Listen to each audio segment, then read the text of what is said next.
In this video, I'm going to be ranking every single 2023 movie I saw in theaters from the worst to the best. I saw a total of 13 movies in theaters this year, and that's not even counting the Return of the Jedi re-release, which, by the way, would be number one if I was including it, since it's literally my favorite movie of all time. Just keep in mind that everything on here is my opinion, and if you disagree with some of my takes, that's perfectly okay.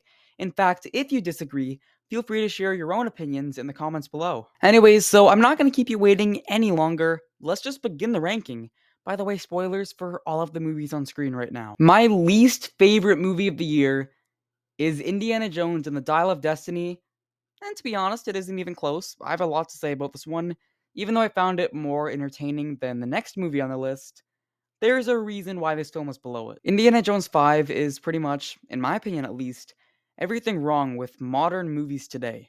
First off, there is way too much CGI and green screens for sequences that really could have been filmed on location with practical effect. In my personal opinion, if it is possible to film something on location with practical effects, that's how the movie should be shot. I'm sick of all this CGI garbage that just looks bad and makes the movie feel more fake. That isn't really an issue that only Indiana Jones has, it is a greater problem within Hollywood. However, it is still very apparent with this film. But the biggest issue with Dial of Destiny, and the reason why it's dead last on this list, is because of how they treat Indiana Jones as a character. Now, I'm not a super fan or anything of the original Indiana Jones trilogy, like I am with Star Wars, but I do really enjoy the original Indiana Jones movies. They're super fun adventure movies that I like to watch sometimes. In those original three films, Indiana Jones was always such a cool and interesting character. Like, he was Indiana Jones, one of the coolest characters in movie history. Well, in this new film, they basically give him the Luke Skywalker treatment. I hated it in The Last Jedi, and I equally hate it here too, if not more, because at least Luke kind of got to redeem himself at the end of The Last Jedi. In this final Indiana Jones movie, the finale, they make Indiana Jones one of the greatest characters of all time, a depressed old loser who just wants to die, and he keeps getting outsmarted by a younger female version of him, except she has no character development at all, and it's about as likable as a wasp that just stung you. Seriously, Helena Shaw is just such an unlikable character.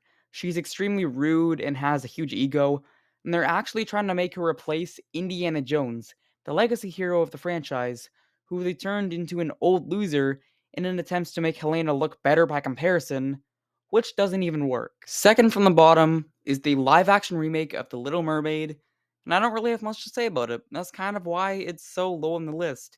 It's at least above Indiana Jones because it didn't piss me off like that movie did. The reason this is second to last on this list is because I got almost no entertainment out of this movie at all. It was just really boring to me. I wasn't invested in the story at all. It was like that one meme of, don't ask questions, just consume product. That's kind of what this movie felt like to me. I'm not calling The Little Mermaid a horrible movie or anything, but I just got no personal enjoyment out of it. It does have some good things about it.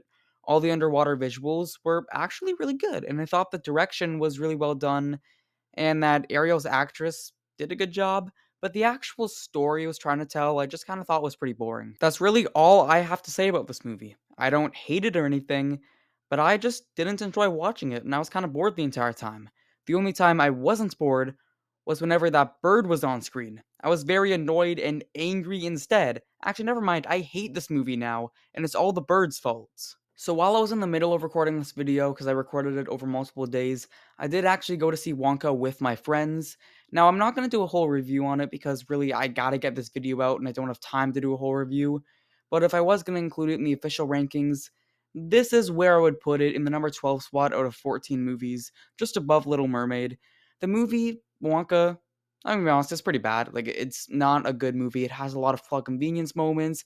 It's just kind of dumbly written all around. Like, I don't know, it was just a bad movie, although the one highlight of it for me was the Oompa Loompa. I don't know, I just kind of liked him, he was funny. Just missing out on my top 10, I have The Exorcist Believer. Yeah, at this point, I have a love-hate relationship with David Gordon Green and Blumhouse in general. Halloween 2018 is one of the best slasher films I've ever seen, and I watch it almost every Halloween night. Halloween Kills is a film that I have mixed feelings on, but there are some phenomenal scenes in that movie, along with some not so great scenes. Halloween Ends, which came out last year, is one of the most disappointing movies I've ever seen in theaters. So basically, that's my prior history with the production team behind The Exorcist Believer. So I was excited, but also cautious going to the theater to see The Exorcist. It could be amazing like Halloween 2018, it could be a stinker like Halloween Ends, or somewhere in the middle like Halloween Kills. And the result was that it was like a Halloween Ends situation. The movie was not very good. I feel like the biggest issue with the film for me was that it simply wasn't that scary. Like, I'm not kidding when I say this. The scariest part of the movie was when the main character picked up a rock and there was a snake underneath. I was watching the movie in theaters with the boys, and me and my one friend who was sitting next to me, we both actually jumped out of our seats during that scene. There were also some scenes where the build up and the suspense to a scare actually had my heart beating a little bit.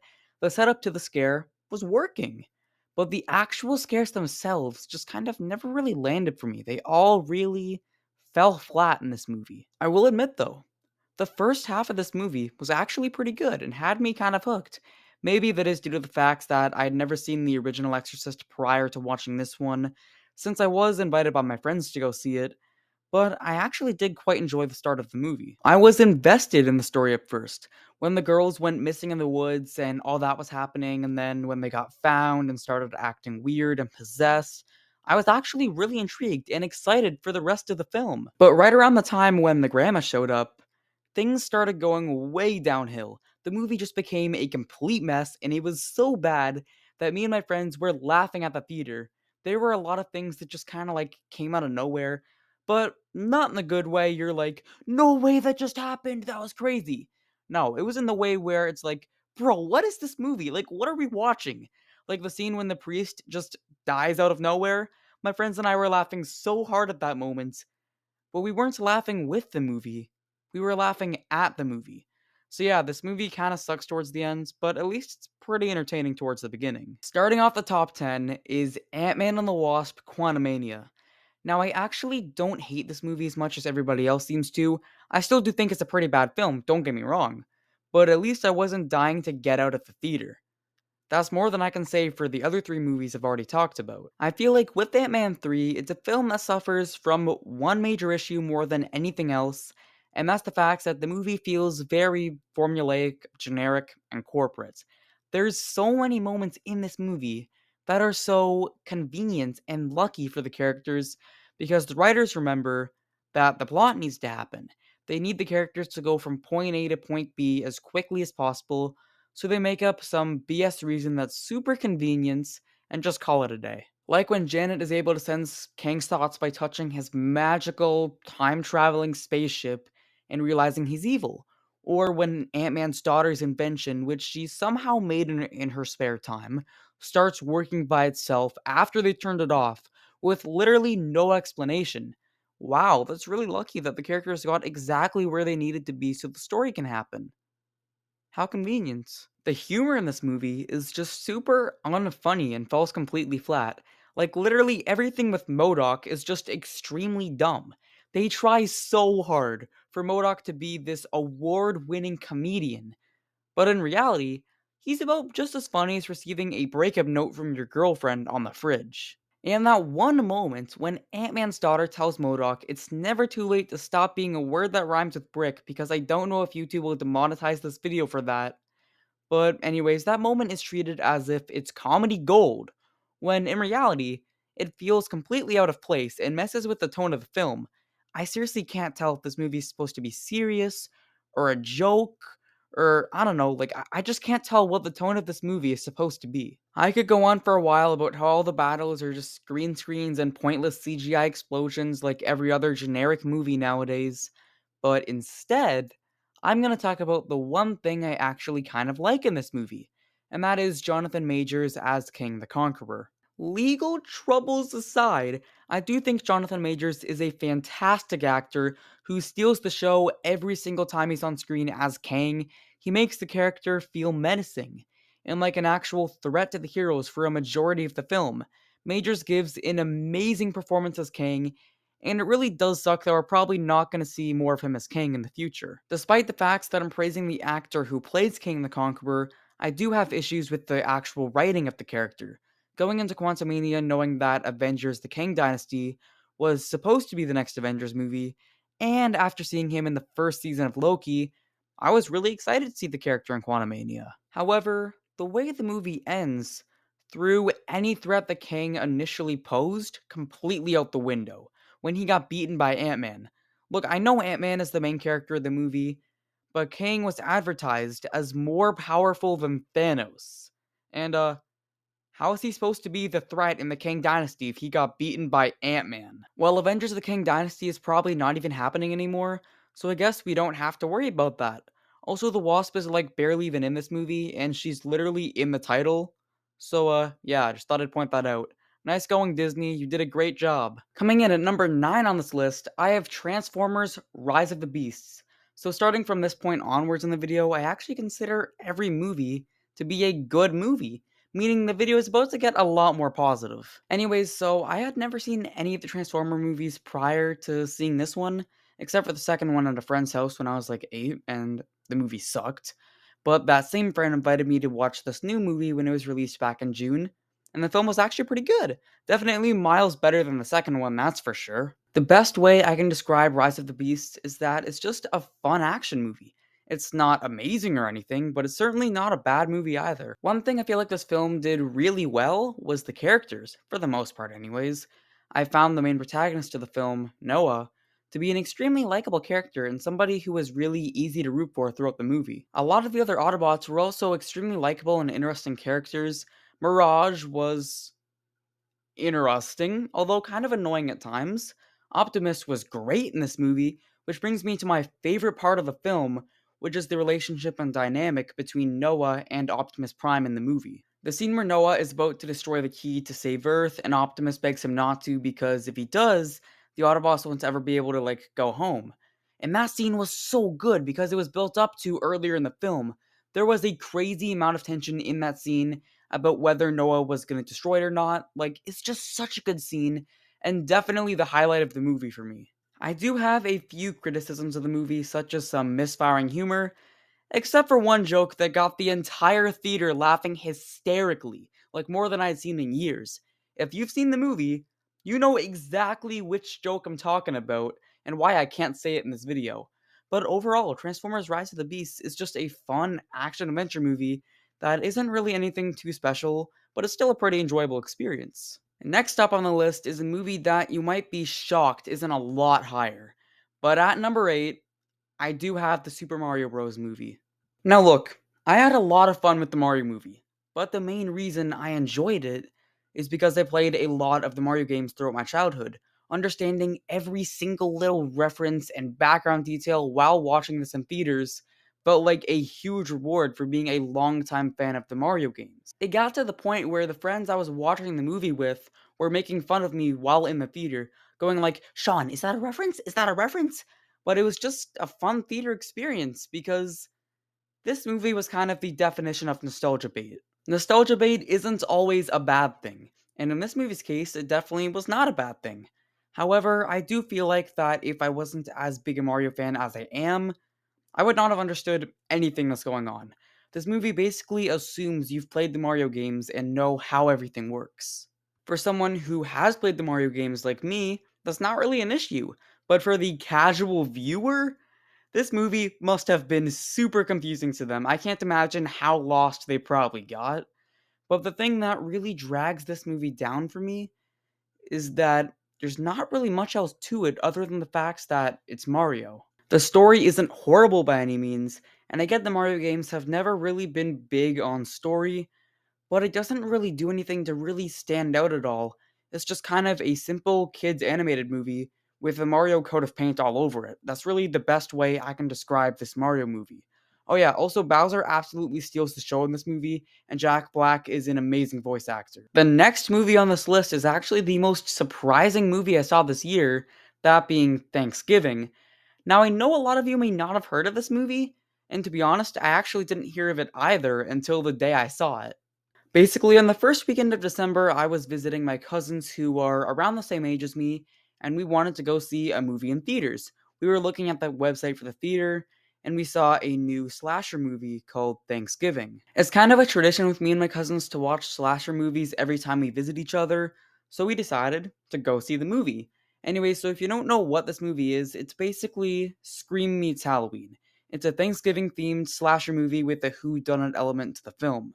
And honestly, this movie is actually pretty good. It has an interesting story at the core of it where the main characters are partially responsible for a huge Black Friday disaster that happened the year prior, which caused several deaths. The mysterious killer in this movie was a person who lost somebody important to them in that disaster and wants revenge on everybody responsible for the incident, including the main teenage friend group. I was expecting the teens to just be dumb stereotypes like in other slasher movies, and to be fair, a couple of them were like Addison Rae's character, but most of the other teenage characters actually felt fleshed out in this movie and like actual characters. The main character, Jessica, obviously was a developed character throughout the movie because, she's the main character, but I also found that towards the later half of the movie, the character Scuba actually became pretty likable and somebody I was really rooting for to survive. Although obviously not a teenage character, Patrick Dempsey also did fantastic in this movie, and while I wasn't very surprised when he was revealed as the killer, he still gave a great performance in the film, especially once he was revealed as the killer. This movie also did a great job with the actual horror aspects too. There was this one scene around the midway point of the film where the main character, Jessica, was hiding from the killer inside of the school, and the killer was walking around looking for her. I was on the edge of my seat during that scene, I'm not gonna lie. There were also other scenes where they really turned up the tension on the horror aspect, including the scene where the main character's stepmom was trying to escape the killer's lair or whatever, but that scene inside the school was the one that really stood out to me the most. Anyway, so if I was gonna give an award to the film I thought surprised me the most in terms of quality, it would definitely be this one. A lot of the films higher than this one on the list I went into thinking they were gonna be good. This one, on the other hand, I had no idea what it was gonna be like, and I was not disappointed. Just missing out on the top 5 is The Hunger Games, The Ballad of Songbirds and Snakes. Now, I'm not a super fan or anything of the Hunger Games franchise, but I've always thought that the first two films in the franchise, especially Catching Fire, are really great movies. However, I was disappointed with the Mockingjay movies, so I went into this new movie wondering if it was going to be as good as the first two or as disappointing as the Mockingjay films. And the answer is that it's somewhere in the middle. While this is a movie that I really enjoyed watching and was very entertained throughout, it is a film with problems, and they aren't small. For starters, I thought Snow's backstory was really well done. His descent into evil was really compelling and interesting, and this movie adds a lot more depth to Snow both as a character and as a villain. I definitely look at him in the original movies differently now, similar to how I looked at Darth Vader differently after I watched the Star Wars prequels for the first time when I was younger. In general, I feel like a lot of the characters were done really well in this film. Snow's friend, named Sejanus, or however you pronounce it, is somebody whose motivations you can really sympathize with. And putting Rachel Zegler's controversies aside, Lucy Gray Baird was also an extremely likable character and somebody who I was rooting for during the actual Hunger Games. However, as I said earlier, this movie does have some not so small problems, and the biggest one by far is the pacing. The pacing in the Ballad of Songbirds and Snakes is absolutely horrible. Basically, this movie is divided into three parts, and the pacing in part one and especially part three are really, really rushed. Particularly in the third part of the movie, the pacing is just so bad where it's just big event after big event after big event, and the scenes and the characters are not given too much room to breathe at all. You're not given time to process what happened because so many things just keep happening so close to each other in the story. The second part of the movie, particularly during the actual Hunger Games, is a lot better in terms of the pacing, which may be why it's by far the best part of the movie. It feels a lot more natural than the other parts because a million things aren't happening all at once, and it allows you to get actually invested in what is happening. Again, I don't dislike the new Hunger Games movie. I do think it is fairly good with well-written characters, but the pacing is just so bad that it drags the movie down quite a bit. Okay, so now we've entered the top 5 of this video, and coming in 5th place is Gran Turismo. Man, this is a great movie. It's just so entertaining to watch from start to finish. Like, I can't stress enough how good this movie is. For those of you who may not know what this movie is, basically, it's a race car sports drama based on the true story of Jan Mardenborough, a teenager obsessed with the Gran Turismo video games who ends up becoming a real race car driver after winning a contest. Now, for the most part, this movie does follow the formula of standard sports movies. It has the initial victory, the horrible loss that sets back the hero, and then the eventual comeback at the end of the movie. But the thing about Gran Turismo is that it does this formula really well because there's a compelling story at the core of it. Yen is an extremely likable protagonist who's thrown into the world of professional race car drivers who treat him as a joke because he is, in their eyes, just a kid who plays video games. Yen proves throughout the movie that he's actually skilled enough at driving to compete with the best of them, and that is partially due to his mentor Jack, who is the best character in the film. The dynamic and relationship between those two characters is the highlight of the movie for me. When Jack first appears in this movie, you would think he's this grumpy, unforgiving old mentor, but in reality, he really wants Yen to do well and is pushing him so he can succeed. Their almost father-son like bond gradually develops throughout the film, and David Attenborough gives him an amazing performance. Other than that, the actual races themselves are wildly entertaining, but I feel like that's expected from a racing movie. Something else I really appreciate about the film is that it doesn't do the cliche of having the main character's victory be a big first place finish after their setback. Yen actually finishes his final race in the movie in third place, which is still on the podium and still considered a win, but it was still kind of refreshing that the movie didn't do a cliche first place finish for the protagonist. Overall, Gran Turismo is a fun sports drama with compelling and likable characters at the heart of it. Now, before we get into the top four, I just want to say that it was very difficult for me to rank these final four on the list. I love all four of these movies to the point where I already have all four of them on Blu-ray. But yeah, let's get into my Mount Rushmore of 2023 movies. Just missing out on my 2023 podium in fourth place is Scream 6. Now, the Scream franchise has been a favorite of mine for years now. It's my favorite horror franchise by far, and I love most of the movies.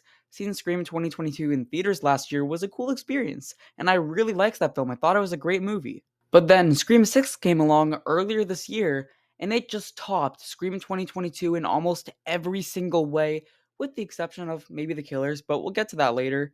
But Scream 6 is just fantastic. First off, the cast was phenomenal, and they greatly improved some of the characters from the previous movie. While I didn't hate Sam in the fifth film as much as everybody else seemed to, she really stole the show in Scream 6 for me. She was by far the best character in the movie, and it does really suck that they fired her for Scream 7, because I was excited to see her story continue. Chad was somebody who was just kind of there in Scream 5. He didn't really do anything, but in this film, he was another greatly improved character and somebody who I was really rooting for to survive. In general, the entire core four, Sam, Tara, Chad, and Mindy, were all absolutely fantastic in Scream 6. Gail and Kirby were great as well. I was happy to see them back. And even Annika was a really good new character for the brief time she was in it. The setting of the film being in New York City was definitely really refreshing for a Scream movie. It's a completely different vibe from Woodsboro, and the fact that the killer in this movie is willing to attack in front of a bunch of other witnesses added a much scarier element to the film. There are several amazing horror scenes in Scream 6. There's the bodega scene where Sam and Tara get attacked. There's the ladder scene where Annika gets killed off. The scene where Gail almost dies. I could go on, but there's so many great suspense and kill scenes in this movie, some of the best in the entire franchise. However, despite everything I'm praising it for, Scream 6 also has a couple big problems which prevent it from getting into my top 3. First off, the killers are probably the worst set of killers in the entire series, and it isn't even close. Okay, Roman was pretty awful, but we just don't acknowledge Scream 3 in general. Wayne and Ethan are super easy to predict as killers, and it's not like Billy Loomis in the first film where that was intentional to throw you off. No, it was just really easy to guess them, to the point where they had to make a legacy character in Kirby look suspicious. In the third killer, Quinn, they had to fake kill her off halfway into the movie just so the audience wouldn't suspect her. Like, what? That's the dumbest thing ever. Even before the three of them were revealed as the killers, none of them were that interesting of characters. Like, I don't know, I just didn't really feel like any of them were that fleshed out. The other problem that I have with this movie is the amount of times the people got stabbed and didn't die. Like, if that happens to one character, it wouldn't be an issue, and Scream's done that several times before. But in this movie, Gail, Chad, and Mindy all got stabbed really badly and all survived. Like, it's just not believable. Chad got stabbed like 20 times by two different ghost faces, and at the end, they're just like, don't worry, guys, he's gonna be okay, just a little scratch. Bro, he got stabbed 20 times. He's a likable character and all, but he should not be able to survive that. And they're not even bringing back the core 4 for Scream 7 anyways, so good job, guys. That was really necessary. Anyways, those two minor complaints aside, I really do love this movie, and I think it might be the best Scream movie since the original. I don't know how much of a hot take that is, but it's still not good enough to get into the top 3. Getting the bronze medal for this video is the best Marvel movie since Avengers Endgame, that being Guardians of the Galaxy Volume 3, and to be honest, it's not even close, mostly because all the other post-Endgame movies suck, with the exception of maybe one or two. Guardians of the Galaxy Volume 3 is probably a top 5 Marvel movie. I don't know how much of a hot take that really is, but I'm completely serious when I say that. This movie is absolutely amazing. There are so many things to love about Guardians 3. For starters, it's a great standalone movie that feels entirely separate from the rest of the MCU. It's not introducing 5 new plot points or 5 new characters to set up future movies. The movie is a lot more concerned with telling a good, self-contained story rather than setting up future movies, and that's a huge reason as to why this movie is so good.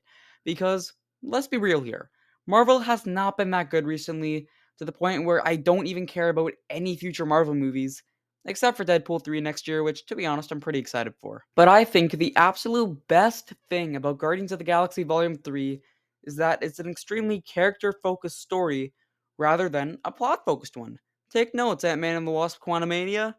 The cast is phenomenal like always in these movies. Everybody gets their time to shine. Peter Quill, Drax, Mantis, Gamora, and Nebula are all giving great performances in the movie as usual, and they're all really fun to watch together. But there's two characters in Guardians of the Galaxy 3 that stand out more than the rest in my opinion, the first of which being the villain of the movie, the High Evolutionary. The High Evolutionary is a villain that is simply pure evil, but he's not a cartoonish villain either. He's sadistic, terrifying, and has no remorse for any of his evil actions that he does throughout the movie.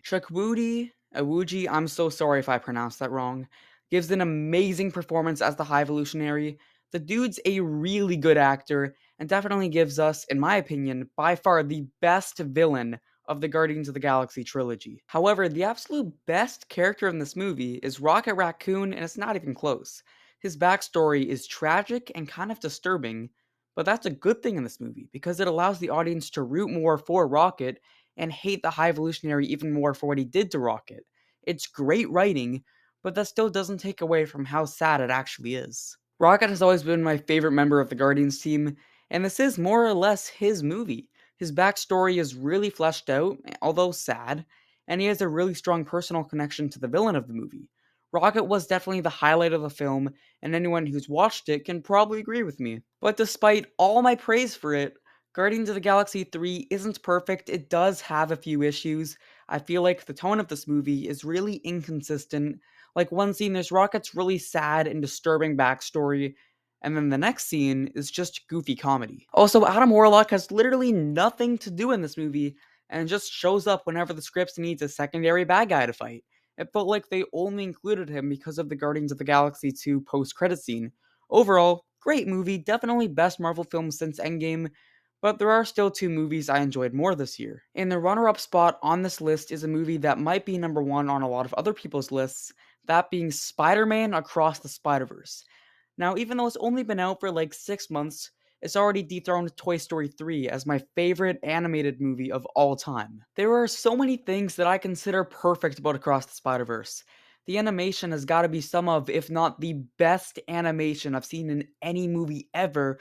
There's so many distinct styles for each different universe and different characters, and they all look amazing. I don't even have that big an interest in animation, but this film's visuals just completely blew me away. And it was a huge step up from Into the Spider-Verse, which was an amazingly animated film itself. The story in this movie is also super engaging, and I genuinely cannot wait for Beyond the Spider-Verse whenever that happens. Hey, can we just get a release date for that soon? Please? I really want to know what happens next in the story, and we don't even know how bad the movie got delayed. Anyways, Miles Morales is a great protagonist in Across the Spider-Verse, and his relationships with Gwen and his parents were really interesting and fleshed out, all of which were great characters on their own, by the way. I was invested in all their stories and their personal relationships with each other. The villains were both super interesting in the film. Miguel O'Hara was someone that, despite being intimidating, you completely understand his motives and sympathize with him, even though you're obviously rooting for Miles, or at least I hope you are. The Spot was a villain that kind of started off as a bit of a joke, but became an actual massive threat by the end of the movie. Usually you see that kind of character arc only with heroes and not with villains, so that was actually pretty refreshing. I do have a couple slight nitpicks with this movie. Firstly, Peter Parker has literally nothing to do in the movie, despite being such a huge part of the first film. I swear, the only thing he does is show off his baby like 20 times. We get it, bro. You're a dad now. The movie also ends in a spot that doesn't feel complete at all or a natural pausing point. I know it's a part one of a two-part film, but so is the number one on this list. And that movie ends at a very natural point where, while setting things up for the follow up, it still feels like a complete film. But regardless, Across the Spider-Verse is an absolutely amazing movie, one that I saw twice in theaters. Despite a couple nitpicks, it is absolutely phenomenal, and it's the best time you'll have in a theater all year, or second best in my opinion, because this isn't number one. There's still one movie I enjoyed more. At the number one spot, my favorite movie of 2023 is Mission Impossible Dead Reckoning Part 1. Man, where do I even start with this one? There's just so much I want to talk about. MI Dead Reckoning feels like the ultimate summer blockbuster. There's no political agenda or pandering, and it doesn't insult the audience by ruining their favorite characters, Indiana Jones. No, Mission Impossible Dead Reckoning is just 2 hours of pure entertainment and escapism, with mind-blowing action scenes and stunts, but also in a well-written and compelling story about the dangers of artificial intelligence. First off, the action and stunts in Dead Reckoning are incredible. Some of the best scenes include the car chase scene in Rome, the scene where Ethan rides a motorcycle off a cliff, the Ethan vs. Gabriel fight scene on top of a moving train, and the scene where the same train is falling off a bridge.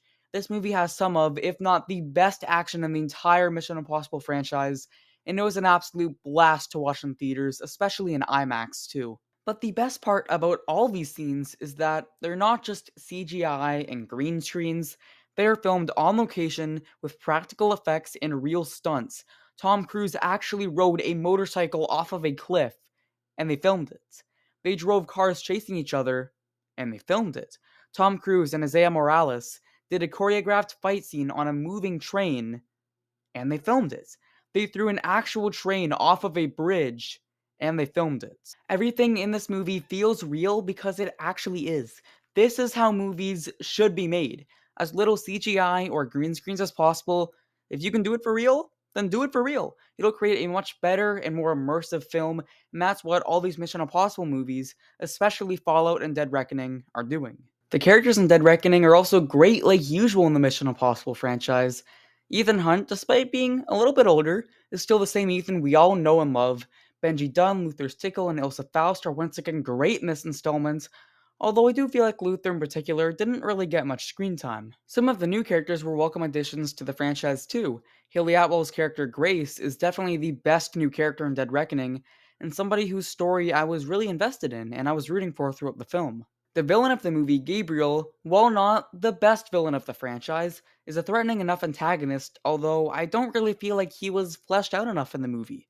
However, I do feel like we'll get to know the character more in Mission Impossible 8, which is scheduled to release in 2025. Dead Reckoning Part 1 has the most unique plot of all the Mission Impossible movies.